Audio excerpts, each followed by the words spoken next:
Walang sino man na nasa tamang katinuan, nasa tamang pag-iisip, na gagawin mong tanggalin ang isang vice presidente at isang former president sa National Security Council. Ibig sabihin, isa kang baliw. Pakinggan po ninyo, liliwanagin po natin, tatagalugin po natin, ha? Kind of president are you? You must be really stupid to do that. No private president in his right mind who's sincere about solving the problems of the nation would do such a thing. Oh, narinig po ninyo? Narinig ninyo? Opo. No private president in his right mind who's sincere about solving the problems of the nation would do such a thing.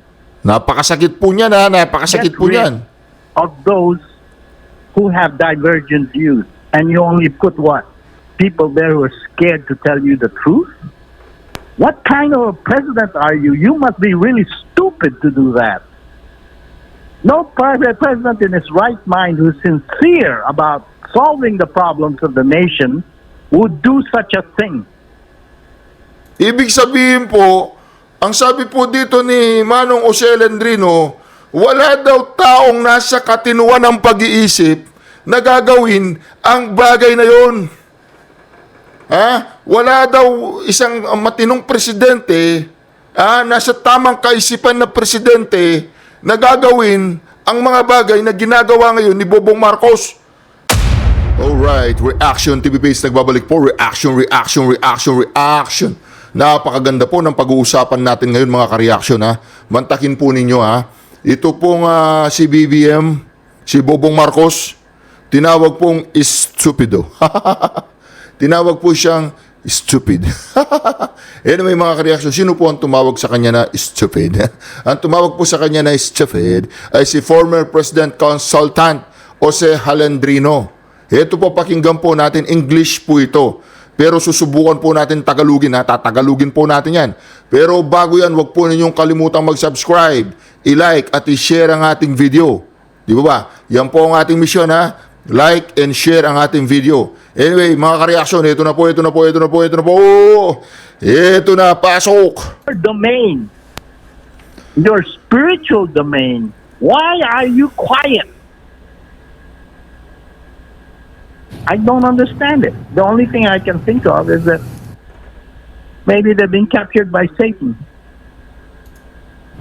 Sir Jose, magandang gabi po. Si Admar po ito. Ano naman po ang masasabi nyo dito sa panibagong revamp na naman po, pagbabago sa hanay po ng National Security Council or NSC, kung saan yung Vice Presidente at yung mga dating Pangulo ay hindi na po kabilang dito sa magiging bahagi o bubuo dito sa NSC po na ito. Para sa kaalaman ng lahat, ito pong NSC nabuo during Elpidio Quirino nung siya po'y Pangulo at kasama po yung Vice Presidente doon sa pinaka-original, Executive Order number 330. At kung di ako nagkakamali, sa panahon ni dating Pangulong FVR Ramos ay naisali dito yung mga dating mga presidente. Pero sa ngayon po na administrasyon, wala na po sa hanay ang Vice Presidente at yung mga dating Pangulo. You know, Almar, the idea of the National Security Council is to have your top officials there who will give you divergent views because nobody has a monopoly on wisdom.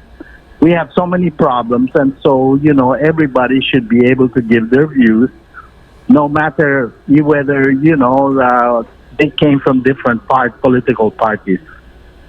And I think it's a very big mistake for Bongbong that and take out, you know, Inday Sara and Digong just because it's for political reasons.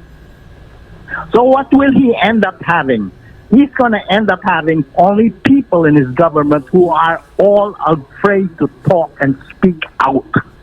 And that's what he wants because, you know, that's how you silence and you're able to rule this country when nobody talks against you. And I think that's a very big mistake he's making. Because If I were in the president's place, I should be happy to have, people from different spectrums, past presidents, present there, and other past leaders whom you think are worthy of giving, sensible ideas in the National Security Council, because that is the purpose of national. And besides, why do you take out Digong, President Duterte, and Inday Sara? Alright. Isa po raw malaking pagkakamali, sabi niya, big mistake, na tanggalin mo ang isang Presidente Digong at Vice Presidente Sara Duterte sa isang National Security Council dahil lamang sa hindi sila pabor sa ginagawa mong pagiging Addictus Benedictus. Anyway, mga kareaksyon, dito sinabi din dito ni former presidential consultant po ito ni FBR, Fidel B. Ramos. Sinabi rin niya dito na hindi magkakaroon ng parang palitan ng magagandang ideya pagdating sa national security conversation. Dito po mga kareaksyon, makikita po natin dito dinadivert po nila ang mga atensyon ng taong bayan. Bobo Marcos, di ba? Masakit ang kalooban mo ba dahil hindi ka na-invite? Hindi ka na-invite doon sa inauguration ni Donald J. Trump. Di po ba mga kareaksyon? Yan po isa rin yan sa mga inahing na merong usap-usapan, hindi po ito verified at hindi po ito masasabi nating sure. Meron lang umuugong na balita na itong si VP Sara Duterte at ang Pangulong Digong ay naimbitahan. Pero palagay ko hindi po ito totoo Kasi hindi naman siguro lalapastanganin ng isang presidente ng Amerika na iimbitahan yung mga katunggali ng nakaupong presidente sa White House o sa inauguration. Di po ba? Dahil lamang sa pagkakaibigan. Palagay ko hindi naman ganun si Donald Trump. Pero dito mga kareaksyon, makikita po natin dito na talagang hindi po tama. Katulad po ng isang eksperto na si Manong Jose Alendrino, hindi po tama na tanggalin at ialis sa isang komite ang isang dating presidente na marami ng pinagdaanan sa loob ng 6 na taon at marami ng experience na pwede niyang i-impart sa current administration, sa administrasyon ngayon. Ngunit ito po hindi na niya sinali dun sa mga matagin ninyo, yung minority floor leader ng Kamara na alam naman natin ang mga kaalyado niya ay mga makabayad black. Kasama sila. Di po ba kasama yung minority floor leader? Anyway, tuloy po natin ito. Why you consider them a national threat? That's ridiculous. Everybody will laugh at that. A national threat? And that was the justification for it. They said, we have to look at our national security. Why? Just because somebody doesn't agree with you, you think that person is a national threat? You must be really stupid to think that way. And that's the problem of this government. Naku po, sabi po niya, you must be really stupid. Talagang gago ka. Isa kang gago kapag itinanggal mo ang isang presidente at isang VP Sara Duterte. Mantakin po ninyo, matatawag ka ng isang stupido. Panggang po natin ulit, They said, we have to look at our national security. Why? Just because somebody doesn't agree with you, you think that person is a national threat? You must be really stupid to think that way. And that's the problem of this government. It doesn't think. It stopped thinking a long time ago. Narinig po ninyo yun? You must be really stupid kung talagang tatanggalin mo si Pangulong Duterte at si VP Sara Duterte. Pinipersonal mo na Pero dito mga ka-reaction, sa palagay ko lang marami pong nakapalibot kay Bobong Marcos na hindi po sila mapakali o hindi sila komportable sa presensya po ng isang VP Sara Duterte at ng isang Pangulong Digong sa kanilang komite. Isa pa po mga ka-reaction, ginagawa siguro nilang dahilan yung banta o threat daw ni BP Sara Duterte kapag merong nangyari sa kanya na hindi maganda ay magugurgur itong si Tamba, si Palaka at saka si Ngagba. Ngayon mga ka-reaction, di dapat linawin po ni Bobong Marcos na sinabi niya na hindi ko papayagan na mayroong mangyari sa Vice Presidente. At hindi pwedeng ang Presidente ay involved sa isang threat sa isang sitting Vice President. Dapat ganun po ang kinlaro niya sa taong bayan. Pero ang sinabi po niya sa kanyang talumpati, ang kanyang pagpalag, papalagan daw niya. Yung mga sinabi, hindi ko alam kung sino nagsulat sa kanyang speech, papalagan daw niya. Tapos bandang uli, mga ka-reaction, ang sabi po niya, mga ka-reaction, pakinggan po ninyo ang sabi niya, bandang uli, hindi daw po siya pabor sa impeachment. Bobong Marcos, unang-una, pumapalag ka. Tapos bandang uli, tumiklop ka, pinapaalam mo sa taong bayan na ang inyong maitim na balak, ang inyong maitim na balakin sa ating BP Sara Duterte, ay yung sasabihin mo, hindi ka pabor sa impeachment, pero ang impeachment ay umuusad. May pang-apat na impeachment case, di ba? Itong mga payaso na to, mga clown na to, mantakin po ninyo 3 impeachment, wala pa rin pinapasa kay Tamba. Ngayon, ang pinapakita po ng mga inayupak na to, ang pinapakita po nila mga ka-reaction, ay talagang marami pong Pilipino ang gustong patalsakin po o pabagsakin si BP Sara Duterte sa kanyang posisyon. Pero ang pagkakamali po nila mga ka-reaction, ito po ang pagkakamali po nila, habang tinitira po nila si BP Sara Duterte, habang binabanatan po nila, ay lalo po siyang lumalakas. At sinabi din dito ni Manong Jose Alejandrino, ang sabi po niya, ang ano daw ni Bobong Marcos ay 50% na lang. Pakinggan po na, hindi 50%. Nagtanong-tanong daw po siya, naglakad-lakad siya sa palengke, sa mga ano na lang daw po ni Bobong Marcos ay nasa 10% na lang.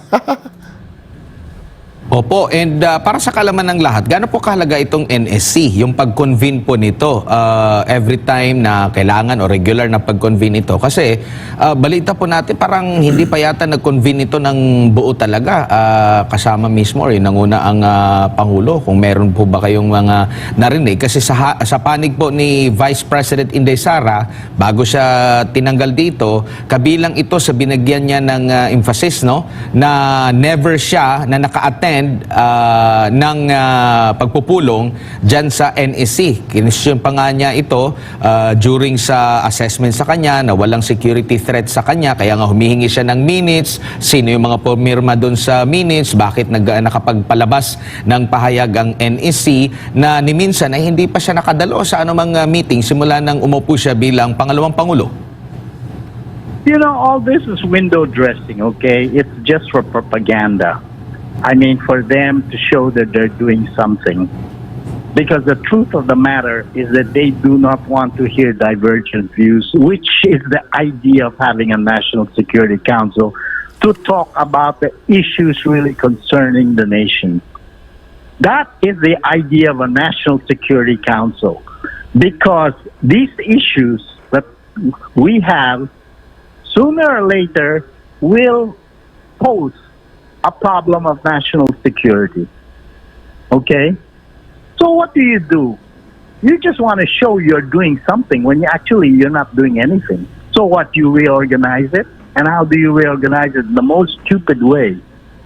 You get rid of those who have divergent views, and you only put what? People there who are scared to tell you the truth? What kind of a president are you? You must be really stupid to do that. No private president in his right mind who's sincere about solving the problems of the nation would do such a thing. Opo, and sa mga Nakita po niya, ang sabi po niya, walang sino man na nasa tamang katinuan, nasa tamang pag-iisip, na gagawin mong tanggalin ang isang vice presidente at isang former president sa National Security Council. Ibig sabihin, isa kang baliw. Pakinggan po ninyo, liliwanagin po natin, tatagalugin po natin, ha? Kind of president are you? You must be really stupid to do that. No private president in his right mind who's sincere about solving the problems of the nation would do such a thing. Oh, narinig po ninyo? Narinig ninyo? Opo. No private president in his right mind who's sincere about solving the problems of the nation would do such a thing.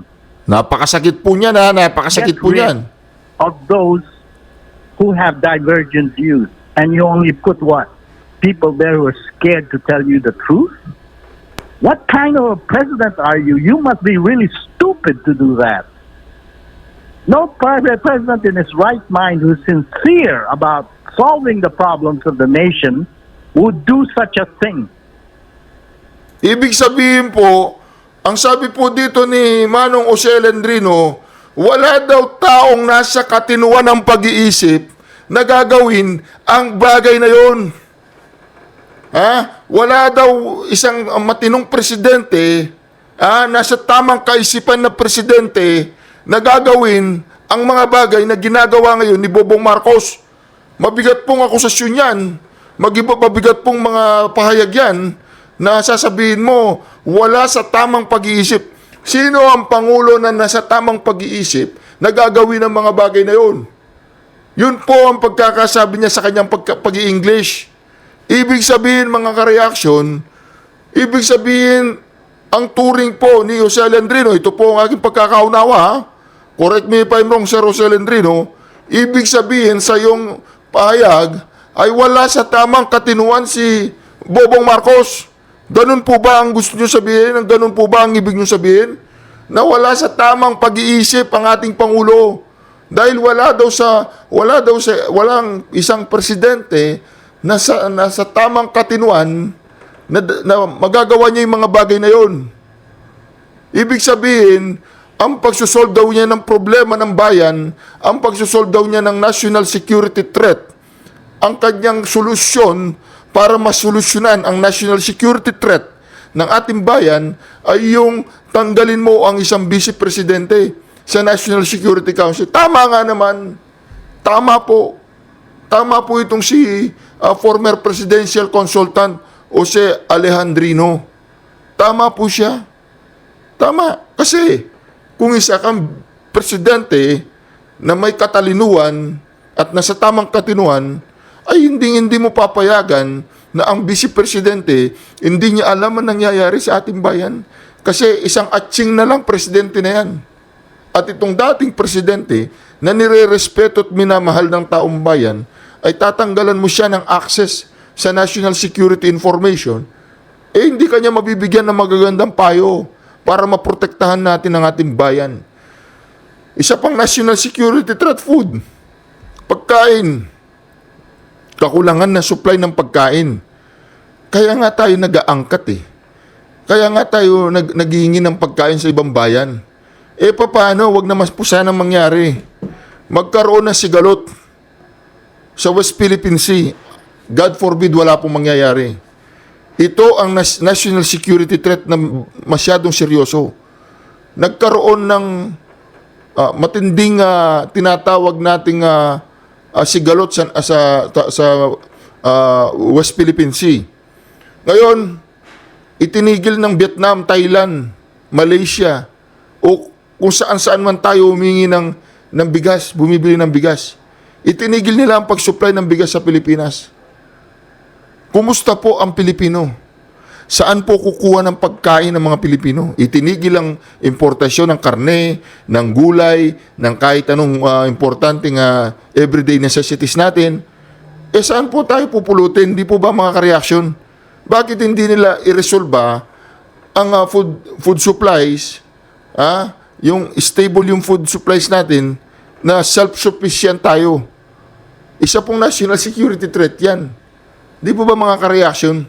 Kaya dito mga ka-reaction, makikita po natin dito na itong administrasyong bangag na to ay talagang tuliro na. Tuliro na po mga ka-reaction. Hindi na po nila alam ang gagawin nila.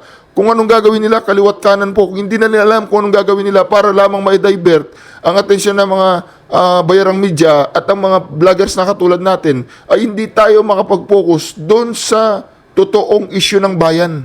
Ano yung totoong issue ng bayan? Napakamahal po ng bilihin. Napakamahal po ng pagkain. Napakababa po ng sahod ng mga manggagawa. Hindi po match. Maraming nagugutom ngayon. Hindi po match. Kaya dito mga kareaksyon, talagang dapat ang taong bayan ay magising na. Malapit-lapit na po ang January 13. Di po ba? Magsama-sama tayo doon, ipahayag natin ang ating mga saloobin at ang ating mga tinatawag na opinion. Ipahayag natin doon. Yung mapayapang pagpapahayag, hindi po dapat marahas, ha? Yung mga kapulisan natin, kasundalo natin dyan, huwag nyo silang sasaktan, ha? Okay?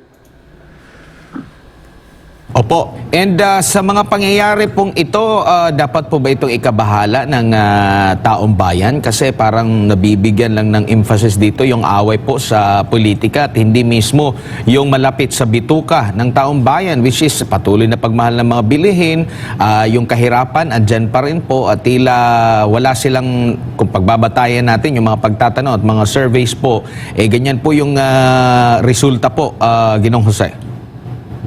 You know, I don't go by these surveys because a lot of those surveys are paid surveys, to show that they're doing something, and all this is ridiculous. I go by common sense. I go and talk to people outside.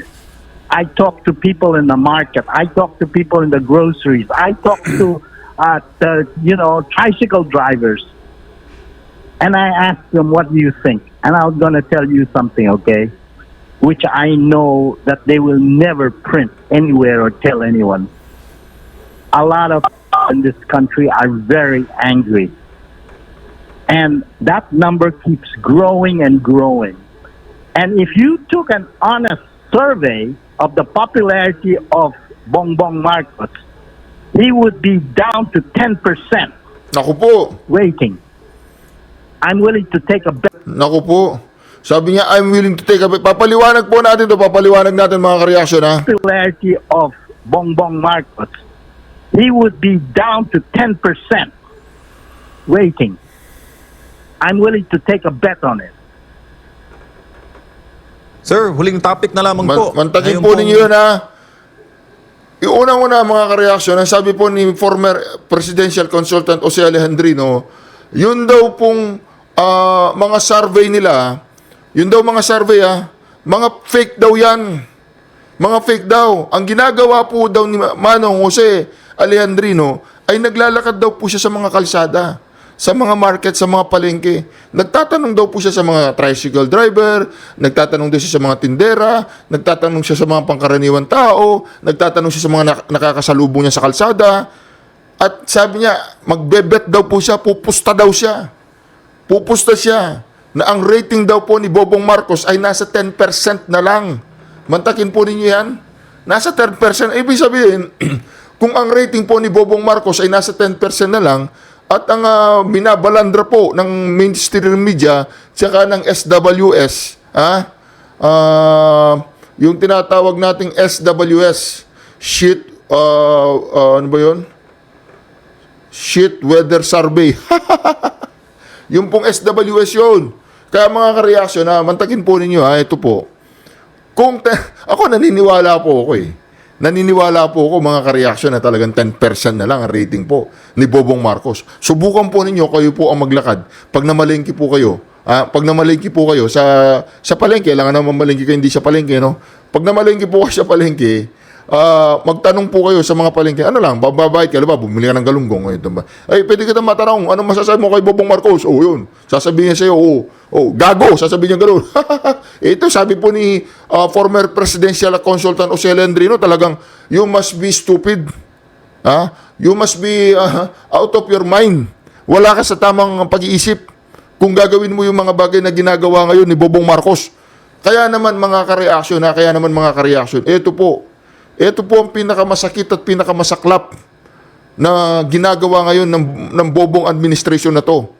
Ito pong Bobong administration na to, ang ginagawa nila ay yung patuloy ang kanilang shenanigans, ang kanilang palabas, patungkol kay VP Sara Duterte. Alam po ninyo itong Bobong administrasyon na to, Nakapokus po ang kanilang atensyon dyan po sa ating Vice Presidente. Mantakin po ninyo yan. Wala po silang inatupag, ang mga inayupak na yan, wala silang inatupag, kundi lagay sa spotlight, sa hot seat, si Vice President Inday Sara Duterte. Akala mo naman, itong mga bobong administrasyon na to, akala mo naman na talagang makakapag-solve ng national security threat at national problem, national issue, real issue and real problem po ng ating lipunan. Kaya dito mga kareaksyon, talagang marami na pong umaalma at marami na pong hindi naniniwala dito sa bobong administrasyon na to. Marami na po ang naiinis. Mantagin po niyo, ano bang ginawang kasalanan ni former President Digong? Yung puksay niya, yung mga kriminal? Kasalanan yun. O di ba? Ibig sabihin, pag nagalit ka na pinupuksa ni former President Digong ang mga kriminal, ay baka kriminal ka, Brad. Di ba? Tanungin mo yung misis mo kung pusher ba yan o hindi. Tanungin mo siya kung siya isang tulak. Di po ba mga kareaksyon? O, tanungin mo yung kaibigan mo kung korap siya, yung pinsan mo kung korap. Tanungin mo yung kapatid mo si Mangga, kung talagang siya ay Mangga o hindi. Kaya dito mga kareaksyon, talagang napagkikita na po ng taong bayan kung saan papunta itong bobong administrasyon na to. Ang direksyon po natin mga kareaksyon, ito, Amerika, iniwan na tayo. O, ang in-invite niya si Xi Jinping para hindi magkakaroon ng gera. Pabor pa rin sa atin yun. Isang malaking pabor yun sa atin. Dahil ang ating administrasyon ay bobo. Di po ba mga kareaksyon? Ito po, pakinggan po natin. Tuloy po natin ito. Si MJ po ulit ito. Sir, malapit ng inauguration ni US President Donald Trump ulit as the US President. Meron ba kayong nakikitang maaring pagbabago sa political landscape, sa geopolitics natin, ng mga bagay-bagay? There's going to be a lot. There's going to be a lot of changes. Okay, I myself have made suggestions to President Trump. I mean, I send him a lot of suggestions and even recommendations, and he has adopted quite a number of them. Okay, so because he knows I'm not a politician and he's not a politician, he prefers to hear from people who are not politicians. O di po ba? Ito po meron po siyang communication kay Donald Trump. Nag-send daw po siya ng maraming suggestion o advice kay Donald Trump. O mantakin po ninyo, nakakausap niya si Donald Trump. Si Bobong Marcos, nakausap na kaya niya. Galit na galit si Donald Trump sa mga durugista Kaya dito makikita po natin dito, pakinggan natin itong si Manong Jose Alejandrino. So I tell him exactly what I think. And he listened. And I told him, you know what has gone wrong in all this throughout the world? Why are you having millions of illegal immigrants going across to the United States and millions others to Europe? I'll tell you what the reason is. Because they have no opportunities in their country, and so they are obliged to move to another country, and they look to the United States and to Europe. And you know why I said there is no development in their country? Because there is corruption. These are corrupt regimes. I said the same thing is happening in the Philippines. We have 350,000 undocumented Filipinos in the United States. Why? Because those poor souls saw no opportunity here in the Philippines, and so they went to the United States. That is the source of illegal immigration in the United States and in Europe. And it's the source of immigration from our country to other countries, because this country has done nothing. These governments have done nothing for the people because of a lot of corruption. And I told Donald Trump, I told him, Don, I said, you know, if you don't take a stand on corruption in developing countries, you will continue to have these problems of illegal immigrants. Because the solution is to stop illegal immigration is you make sure that there are no corruptions in their countries of origin, so that they develop, they have jobs there, they have opportunities.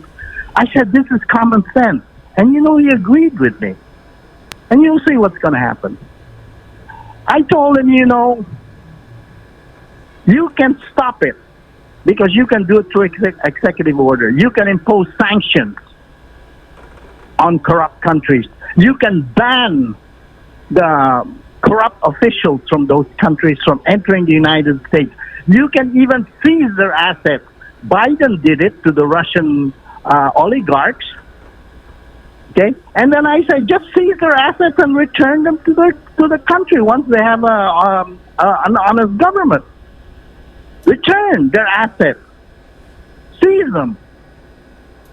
I said, there are solutions, and I've given him a number of solutions. Well, we'll see what's going to happen.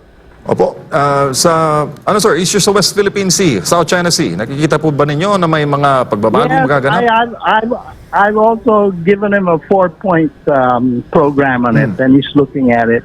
And O di po ba, mantagin po ninyo, nakakausap po ang tao na ito si Donald J. Trump.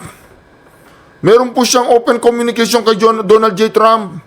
Nagbibigay po siya ng kanyang mga advices, nagbibigay po siya ng kanyang mga ideya kung paano sugpuin ng illegal immigration sa Amerika at kung paano niya tutulungan na ang mga corrupt na gobyerno na kung saan nanggaling ang mga taong ito ay kailangan